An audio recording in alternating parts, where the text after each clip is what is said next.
Bien chers compatriotes, amis et partenaires du Tchad, nous, la Diaspora Initiative Sociale pour le Tchad, regroupant l'Afrique, l'Amérique, l'Europe et nos partenaires, sommes très émus et très choqués de voir des images et clips de traitements inhumains de nos jeunes à la recherche d'une vie meilleure. Ce genre de pratiques n'honore pas le Tchad sur le plan national et international.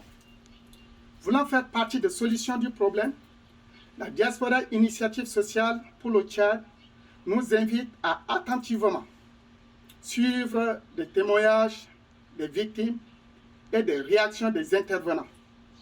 Nous vous serions très reconnaissants de vos suggestions et de vos participations à trouver des solutions meilleures.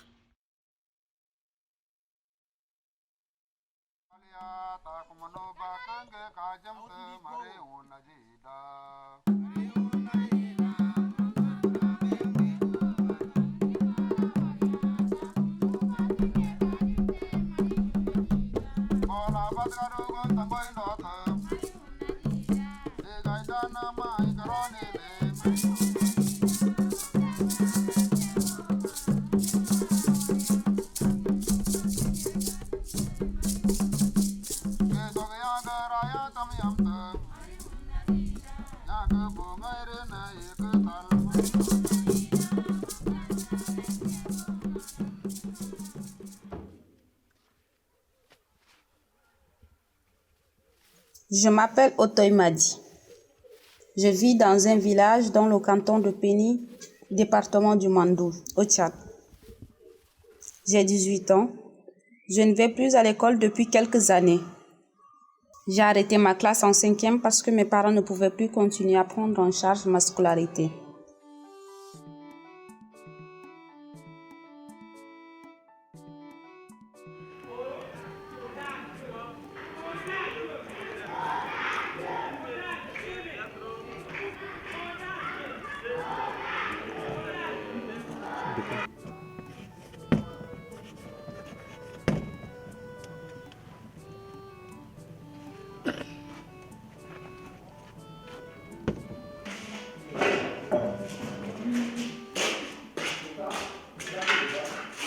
Ça c'est quoi là? On a vu ça avant.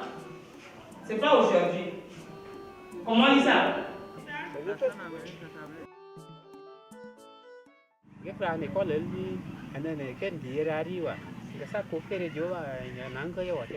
Cultivateur de son état, mon père ne cultive plus depuis quelques années parce qu'à chaque fois qu'il le fait, les éleveurs viennent dévaster son champ avec leurs troupeaux. Alors, pour faire survivre la famille, ma mère s'attelle à la fabrication de argué, le très prisé liqueur traditionnel de mon village, qu'elle vend aux consommateurs. Quand je vois mes amis partir en ville, envoyer de l'argent à leurs parents, pendant que je suis là à ne rien faire, en dehors d'aider ma mère dans ses multiples tâches sans aller à l'école, cela me révolte.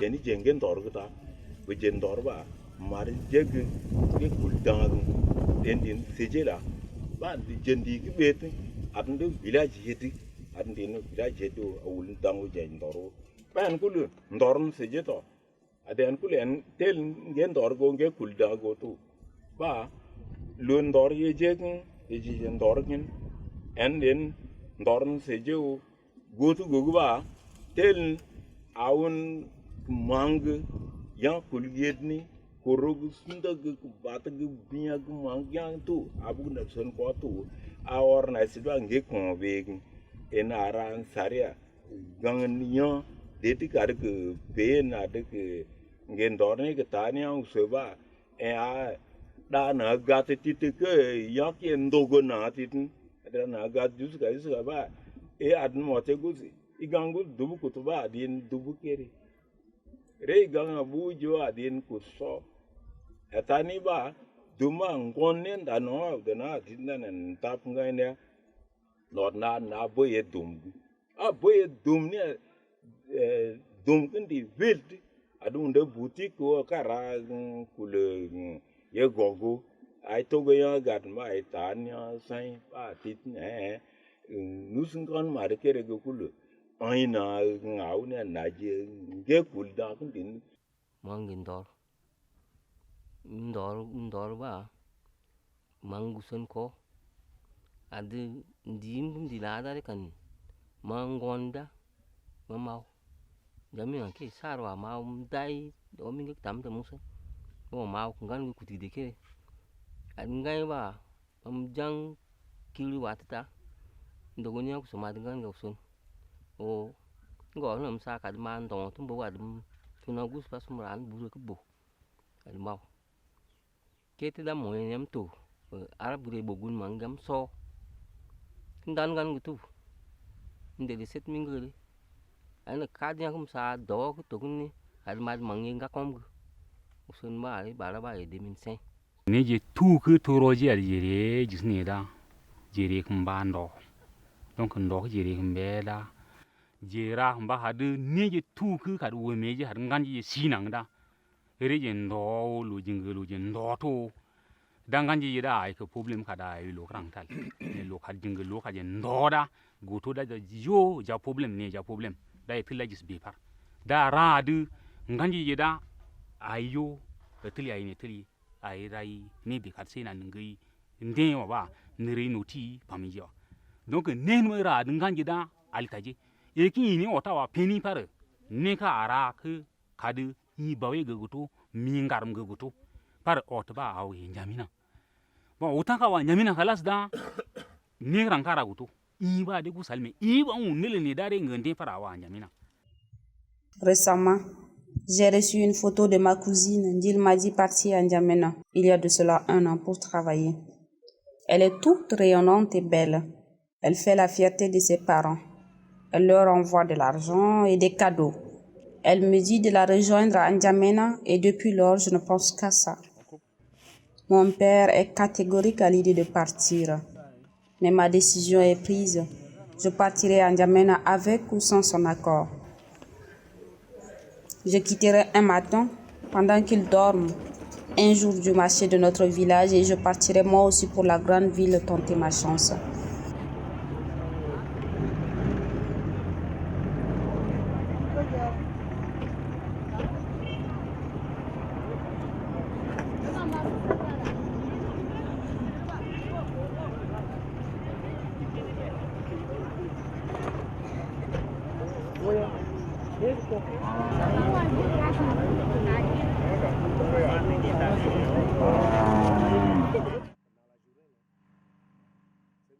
J'ai dit que beaucoup même, la majorité de nos jeunes, se trouvent ici à N'Djamena. Ils ont déplacé massivement pour venir à la recherche de travail. Et ils sont là dans les rues. On les appelle les enfants de la rue, des 40 et autres là. Nos enfants étaient là aussi, sont là aussi avec les autres. Dans plusieurs de nos villages, il n'y a pas un village de ce canton-là, quelque rare, on ne peut pas dire qu'au moins 5 à 10 enfants dans cette ville qui ont quitté pour venir. Le mouvement des jeunes du sud vers N'Djamena ou le nord du pays est très perceptible et que personne ne peut rester indifférent. Il y a 2 volets. Le premier volet, c'est qu'à N'Djamena, tous les jeunes, garçons comme filles, qui sont généralement employés dans les travaux domestiques, viennent du sud du pays. Ils sont appelés d'ailleurs les fonctionnaires de la rue de 40, hein. Employés pour des salaires dérisoires d'ailleurs, en dessous du salaire minimum intergaranti. Ces jeunes subissent l'esclavage des temps modernes, il faut le dire. Ils sont maltraités, subissent quotidiennement des traitements humiliants et dégradants de leurs employés qui les accusent très souvent de vol pour justifier le non-paiement de leur maigre pitance en plus, ce qui est indigne. Ils font le travail et puis c'est vrai ou faux, l'employeur peut sortir un matin et dire mais on a perdu tel objet, telle somme à la maison, c'est toi certainement qui as volé ça. Donc alors ils se font renvoyer même sans qu'on leur paye leur dû. Il y a très peu qui ont la chance de trouver, même si ce n'est pas le travail qu'ils veulent, de trouver quelque chose qui les amène à subvenir à leurs besoins. Mais la majorité de ces jeunes-là sont dans les rues, se lamentent, ils sont dans la maison, ils travaillent très mal, ils sont mal payés. Et ils se plaignent toujours, maltraités. Et beaucoup de cas sont parvenus à nos oreilles. Donc je crois qu'ils ne trouvent pas ce qu'ils cherchent. Mais puisqu'ils n'ont rien à faire, là-bas, ils sont obligés. Tu es arrivé ici, tu dois repartir avec un résultat bien compris quand même. Mais quand tu arrives et qu'il n'y a pas quelque chose pour repartir à la maison, au village, ils sont obligés de continuer à faire même si c'est mauvais. Pour rester là, à la rue 40, là, à 7 heures, vous voyez toute une vague de jeunes qui entrent ici, en pleine ville. Bon. Les 70% de ces jeunes-là, ce sont des domestiques. Ils font des travaux ménagers, des travaux domestiques. Et ils sont là très mal payés. Bon. Non seulement il n'y a pas de contrat, ce qui est souvent devenu une habitude par ici. Ensuite, ils sont très mal payés. Le SMIC légal est de 60 000 francs. Ici, nous avons des gens qui sont payés à 15 000 francs, 20 000 francs. Et là, en principe, ce n'est pas légal. Quand vous employez quelqu'un et que vous n'honorez pas votre engagement, l'engagement que vous avez vous-même pris, mais que vous n'honorez pas, que vous ne respectez pas, c'est que vous maltraitez votre employé. C'est pas... c'est une question de société. Dans nos maisons, nous les avons. Mais nous ne les traitons pas bien. C'est la société qui doit se reprocher ce qui se passe.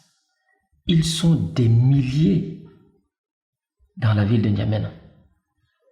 Mais est-ce qu'on les traite bien? C'est pas toujours le cas. Ces jeunes qui arrivent du bassin du Mandoul, qui arrivent du Logone occidental, qui arrivent du Logone oriental, qui arrivent du Bata, qui arrivent du Guéra, sont dans nos maisons. Mais que fait-on pour que ces jeunes soient dignement traités? Ça, c'est une question. N'Djamena. Il y a un monde fou ici. Voitures, motos, cyclistes et piétons se discutent le passage. Je suis contente d'y mettre pied enfin. Enfin dans mon Eldorado. Ma cousine Ndil Madi et quelques-uns des jeunes venus de notre village ont tous loué à Waléa, un quartier périphérique de N'Djamena où une chambre à notre portée se loue entre 8 à 10 000 francs le mois.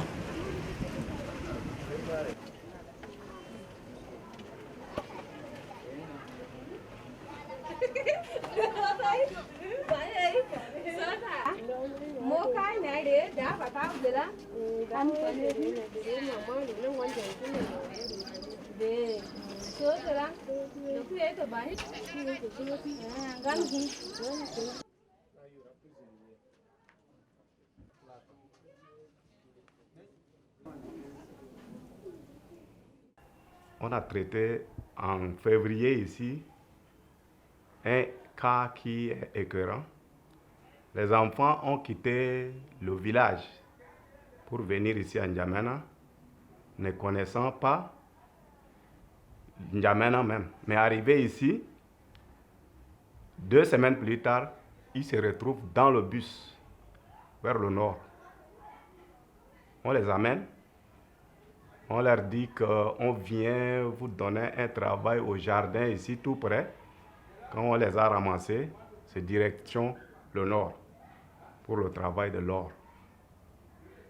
Et ils sont interceptés au niveau de Légion numéro 10 et on m'a appelé d'urgence qu'on a besoin de chefs de race. Et je suis allé là-bas faire la décharge pour libérer ces enfants. D'autres jeunes démunis également, à qui les négriers des temps modernes les font miroiter les espèces sonnantes et trébuchantes. Alors, ceux-là sont vendus à des particuliers vers le nord, généralement des généraux ou des colonels. Ils sont vendus pour des travaux dans les champs, pour les travaux champêtres. Hein. Et on les exploite dans ce domaine-là pour garder soit le bétail, soit c'est pour les travaux champêtres.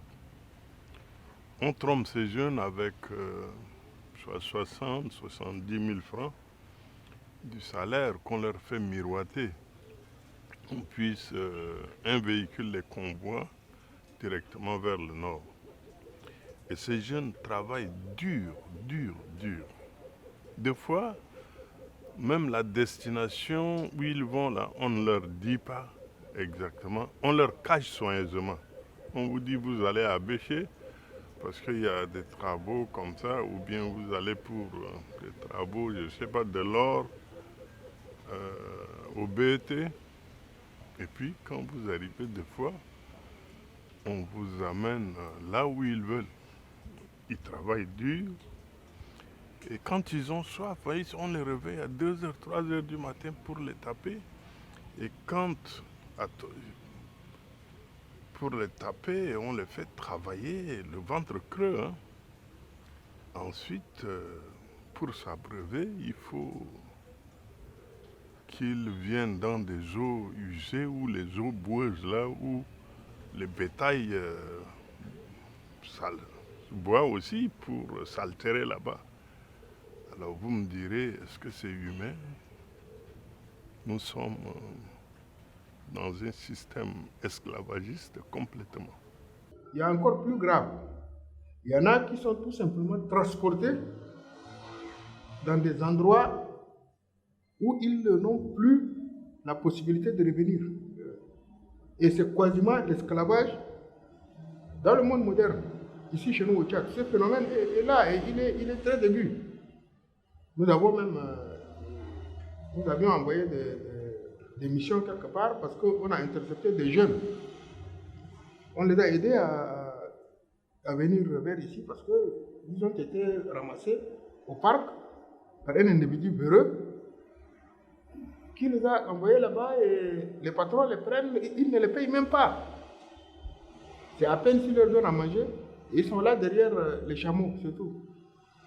Et là, c'est un phénomène qui est réel, un problème réel. Moi, j'ai fait le tour même au nord. J'ai eu à gérer aussi de tels cas. Les enfants qui sont partis là-bas et qui sont perdus pour toujours même. Parce qu'arrivé là-bas, excusez-moi de dire cruellement les choses, certains coins là, on coupe le tendon. On te prend, on te coupe le tendon. Et on te met derrière les bœufs. Tu ne reviens plus. Tu ne peux pas aller loin. Tu es là pour puiser de l'eau. Et de l'autre côté, il y a des autorités où on regarde les choses. S'il faut parler aux parents, c'est par rapport à la vente des enfants.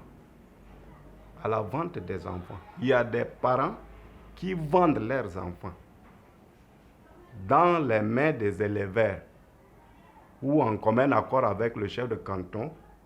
Ils ont même signé des papiers pour un 6 000, pour un 10 000.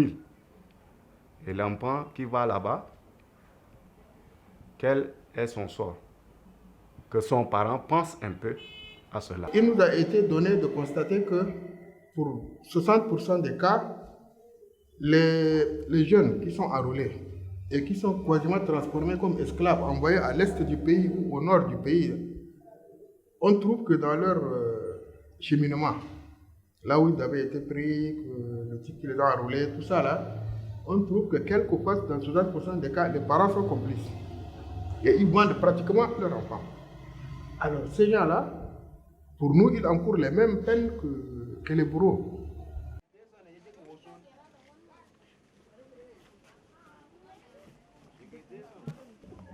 Avant que je ne trouve un travail, je dois accompagner ma cousine dans son lieu de travail et elle me donnera quelques instructions et codes à tenir. Car les gens chez lesquels on travaille ne sont pas de la même culture que nous. Ici, il est impératif de parler l'arabe tchadien et tout ce qui va avec, comme porter un voile sur la tête, avoir un nom à connotation musulmane et autres, si tu veux travailler comme domestique.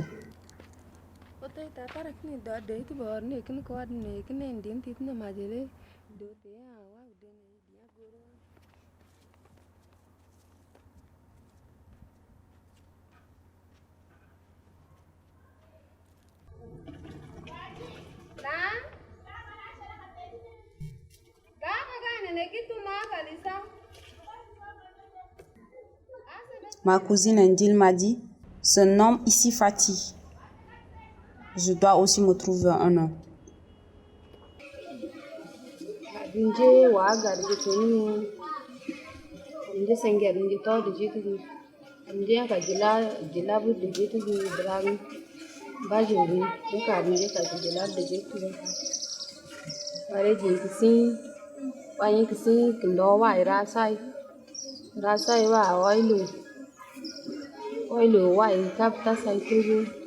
Tugo tasa wa asuhu asuhu te luai uje basa la nje tu mo wa ile kun no wa unde da koro re ndiria we wa adin si ya kusu kada usu are te luai tugo tasa wa ile re lo sale wa ndo bi man ma te li to ina mare te giri ki wa ni ra yin undo wa unden jel be na je kuma jel wa udena yigia udedi ya pawe tai teli ndini lu kada ndi kare ko kada na je kuma je mara je to ada udena mo na je kuma jel saya udena mo kuma jel a kuma jage udena wala to kada o goina ko juska kada ndini je to yang to ra mi dara kuma le je mo dara kinye ndi wa yang kige kada inge kin lu kada inge tu dara kaya gitu tam lu dara turunga arlinya kadi aira gat gelu kada inge ya ai geni tu gitu wa jeri kare jera kulu wa renu sun kije ge wa jingare re jing tu lu ge wa de jawa de tel jeri ya wa lu kada ide yendi ngo ta kadi tira inge tu ta ai tele kada ra tele jeri ka jing nu sun saya de tel jandara ta. Beaucoup de nos enfants, même il y a ceux qui sont morts, disparus, sans qu'on connaisse même leur position. Ils viennent, le patron t'emploie, tu travailles avec lui. Rares sont des patrons qui te disent que bon, je t'emploie pour tel montant. Mais certains, tu viens, ils te donnent le travail. Tu travailles censé avoir quelque chose à la fin du mois. Arrivé à la fin du mois, on te traîne. On te traîne. Même si on te dit le montant, on te traîne. 1 mois, 2 mois, 3e mois, si tu persistes et que tu veux un peu demander, on te dit que tu as volé. On fixe quelque chose sur toi et on te met en prison. On te dit que tu as volé tel ou tel objet, chose qu'ils n'ont même pas fait. Mais parce qu'ils revendiquent son argent, on a collé cette étiquette-là sur son dos, juste pour le mettre en prison, le traiter. Ça, l'année dernière même, j'ai suivi ce cas. Les filles ont travaillé et à un moment donné, elles n'ont pas été payées. Elles ont demandé de l'argent. Après, on les a taxées de voleuses. L'affaire s'est trouvée même à la justice. Mais le plaignant, on les a ramassés pour les mettre en prison. Mais le plaignant en tant que tel même ne se présente pas. On est parti récupérer les filles là pour les ramener seulement. Donc on a vécu plusieurs cas pour ça. Mata remna nanti gra Richard. Kita kam kantor peni village ngurum tu. Tawa sempat semre jamana la asamra 6 mois. Madam mreda mam gatman. Dam gatman le dumge. Dam gatman dam te 6 heures. Dam ma gatman dam an efita. Mam jende road be gando ndo ko semda. Ngu zaprem tel mawe. Entre 15 heures 16 heures ay film tel. Agam tel no dam to mandam kan frigo te. Et puis na da kan na weda admin 15,000 kebe. Jadi asal la na remote na rasuk da la melisa ya to rem kum re do da samgal. Par jour da 2500. Donc sugo to da mam nga 2250 ke 2000 kebe bas. Formation kada doan formation ka mam rada mam dikira da. Tite tayar ke minije ke sodi ke beda mam rada kan som sai da so toy de kada. Mon mam jen do rok tu beda. Wah jika laliang bersih lah, mana makan laliang kan jadi ni. Nadi nanti ke. Oh, asal yang itu mana sih? Ini kalau gawe. Yo, dah mau gawe dah sih. Rina ala ngoma ngiri bay. Mi bilas kurum tu. Mila samra nep mo kala. Asa lokulete jenuda. Anje sangur mada je weekend ye to no kam kuz de jandu so kam e to no e pi samedi gobul jere bebi samedi jere ulandi jetel jadu agugo jara beda samedi jere ulandi jetel de do e tu mamam kita amra école mau 5e tu on la am passer 4e tu kad mau 4e tu asa distance ki groupe tu distance ki groupe tu ka peni 17 km kad mau jamu wa pak masale yang no basu turam kita mren la Amerika na boyri kala admungu serem dogo belowa ma vira école. Ma cousine, comme beaucoup d'autres, travaille 6 jours sur 7, logés chez leur patron.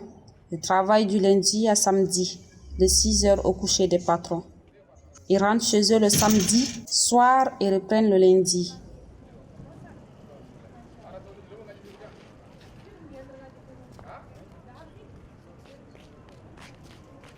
Il y a d'abord l'inconscience des parents.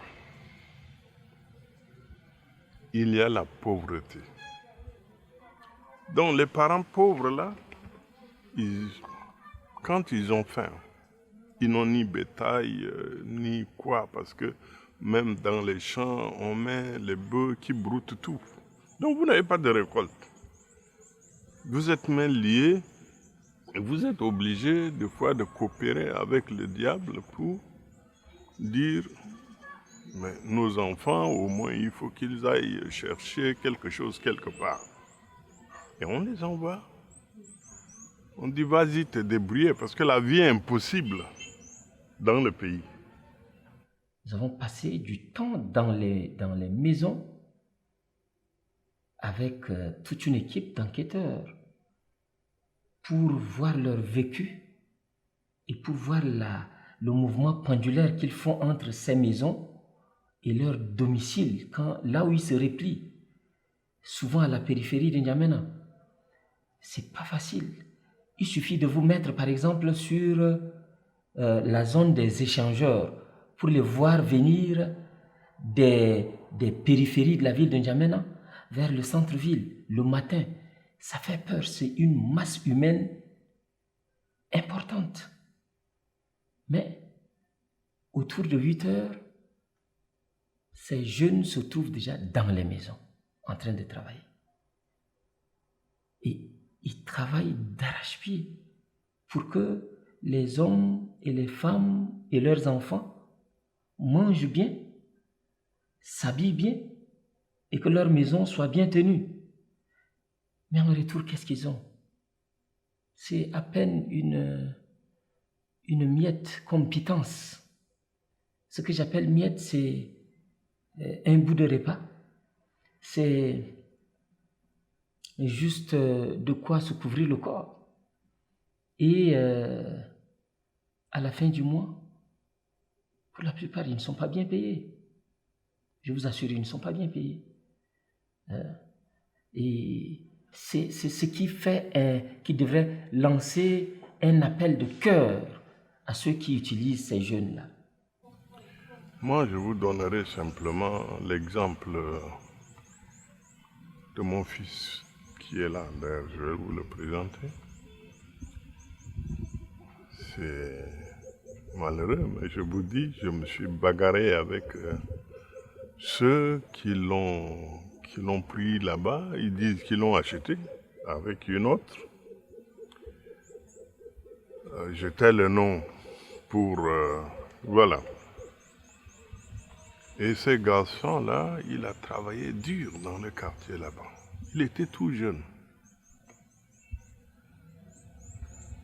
Quand il a travaillé, on ne lui payait pas de salaire, c'est de l'esclavage.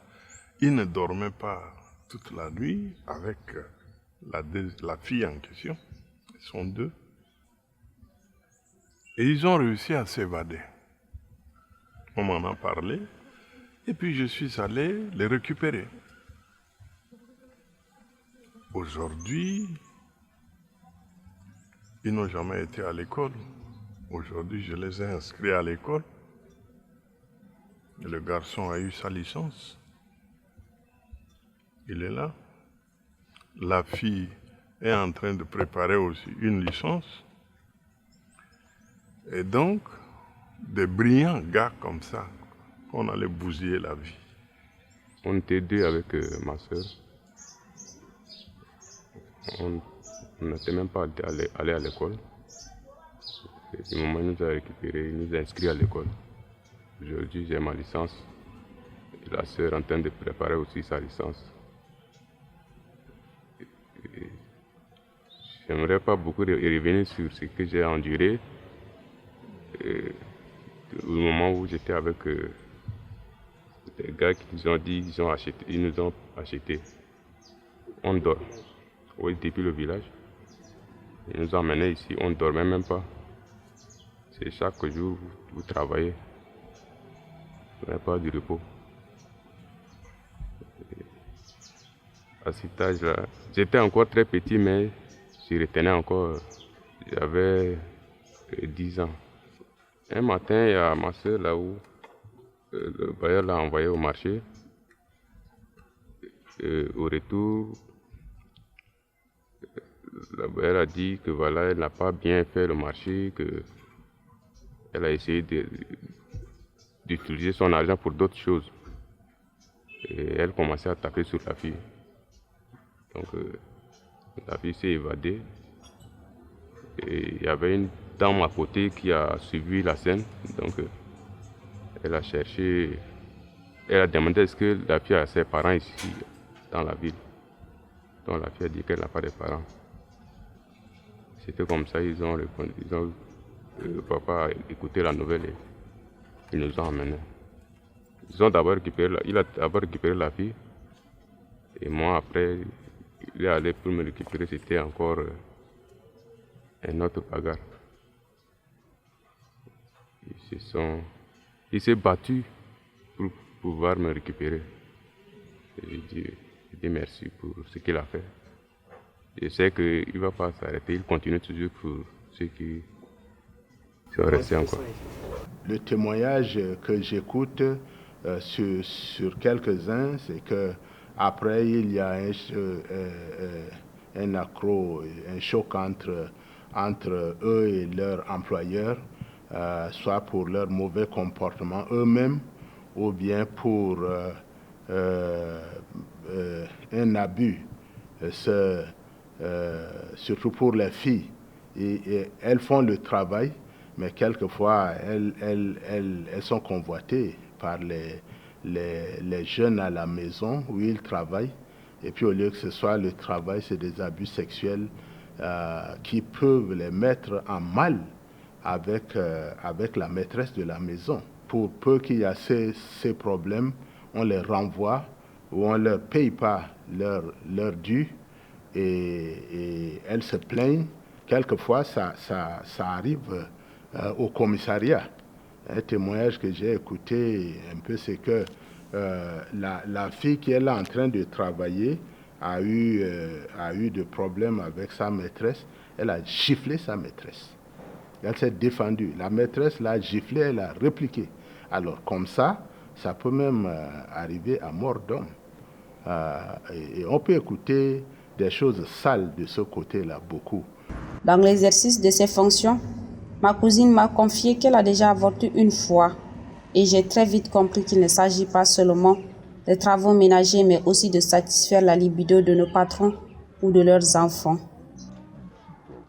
Il faudrait que l'État fasse sa part. Même s'il le fait, il faudrait qu'il le fasse davantage en créant un cadre agréable dans le milieu rural.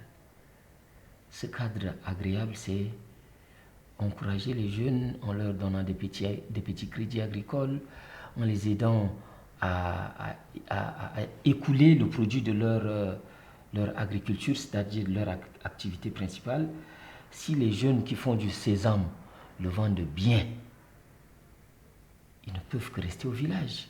Si les jeunes qui sont par exemple dans la gomme arabique pour le guéra, le batra, vendent bien la gomme arabique, ils ne peuvent que rester là-bas.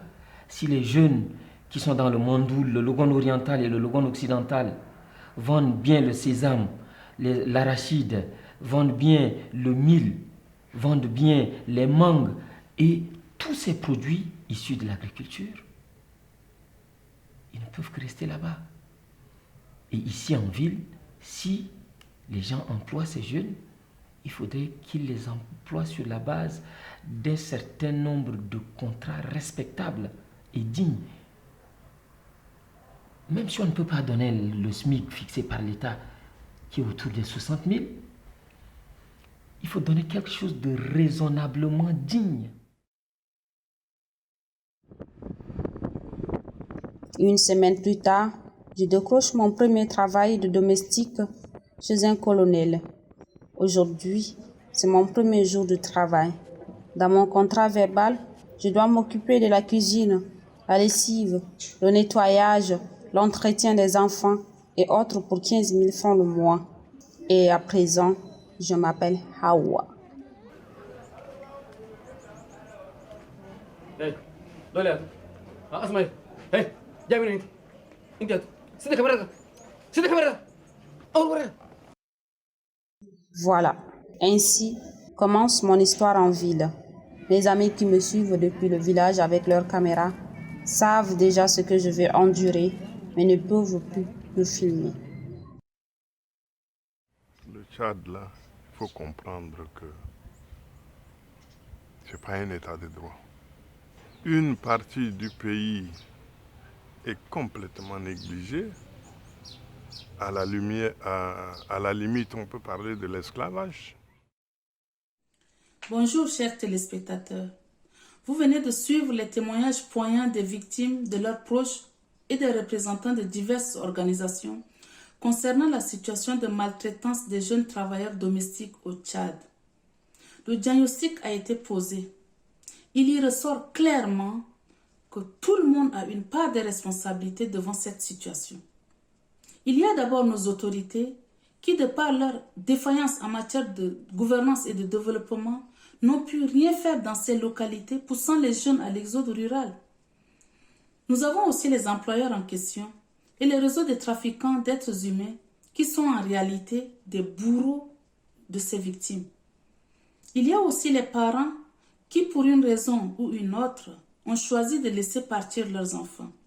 Et en dernier ressort, il y a vous et moi qui sommes restés pendant longtemps silencieux devant ce drame humain.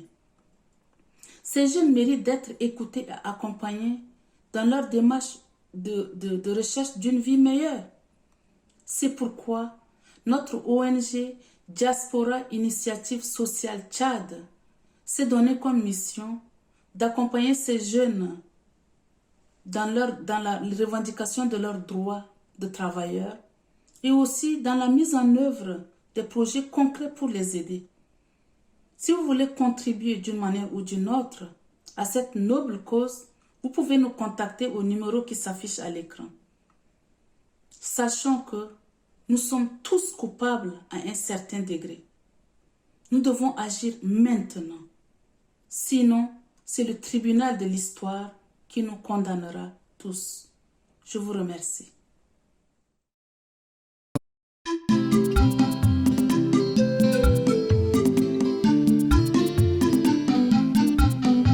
Je vivais en parfaite harmonie au village. Rien ne me manquait, j'étais comme un ange. Tout mon espoir se reposait dans l'agriculture à cause du conflit agriculteur-éleveur et pour le non-respect des éleveurs. J'assiste tristement à mon champ dévasté. N'ayant aucune ressource pour ma survie, je décide de prendre la route de la ville. Sans diplôme ni connaissance de la vie en ville. Suis à la recherche d'une vie meilleure. Suis à la recherche. À la recherche d'une vie meilleure.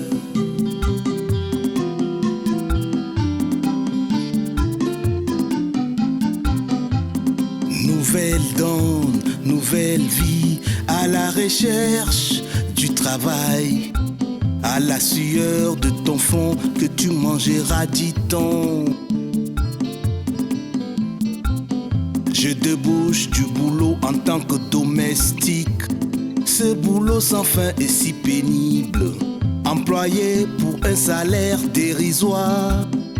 Je subis l'esclavage du temps moderne, maltraité par mon employeur, monsieur le patron. Je subis des traitements inhumains et dégradants pour faciliter à l'appellation. Et mon patron, Dengar, on m'appelle Brahim. Otoy m'a dit, on m'appelle Zara. Le plus grave est celui de mes cousins. Le fonctionnaire de la rue 40 est mon nom. Le fonctionnaire de la rue 40, c'est mon nom.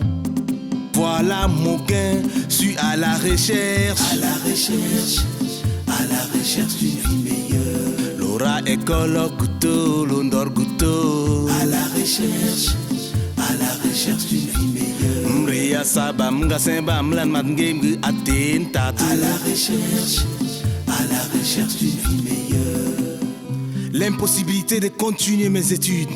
Mes parents affaiblis économiquement par la malgouvernance.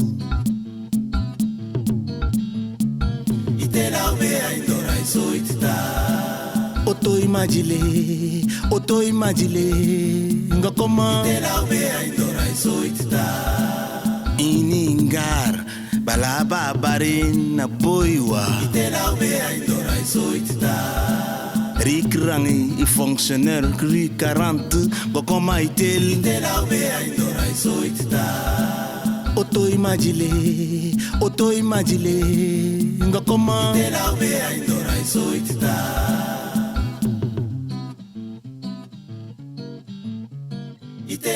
aindora isoitita.